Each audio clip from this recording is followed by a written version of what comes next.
তুমি চলে যাওয়ার পর পথের ওপর থেকে তোমার সুগন্ধ এবং ঋজুতা বিদায় নেবার পর আমি দাঁড়িয়ে রইলাম আরো কিছুক্ষণ, তোমারই মতো ঋজু হবার দুঃসাধ্য চেষ্টা এবং ব্যাকুল নিঃশ্বাসে আরো একটি অনন্তকাল আমি সন্ধান করলাম তোমারই সুগন্ধ, কিন্তু পায়ের কাছে উড়ে এসে পড়তে লাগলো বসন্তকালের পাতাপত্তর। আর নষ্ট কোনো কিশোর আমাকে দেখার জন্য দাঁড়ালো অদূরে। ভালো করে তার মুখের দিকে তাকিয়ে দেখি আসলে সে আমারই দ্বিতীয়। যেন কেউ এ শহরের সড়কে এনে দাঁড় করিয়ে দিয়েছে আয়না।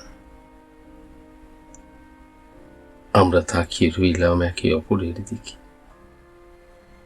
পলকহীন চোখ আমাদের এখন আবদ্ধ এক যুদ্ধের ভঙ্গিতে। এইভাবে সারাটা সন্ধ্যা। তারপর সে একটা হাত তুলে তুড়ি বাজিয়ে শীষ দিয়ে চলে গেল,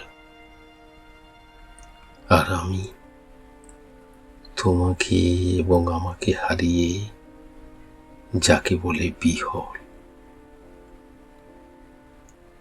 বাড়ির দিকে ফিরতে যাব, দেখি পথ উধাও। সড়ক একটি গহর, সেখানে কেউ জ্বালিয়ে রেখেছে ধূপকাঠি আমারই লাশের পাশে। আমি নিজেও আর দাঁড়িয়ে নেই এখানে বা কোথাও, আমার দেহ নেই। আমি শুয়ে আছি আমারই ভেতর, স্থিরতায়, মৃত্যুর সুঘ্রাণে ডুবে।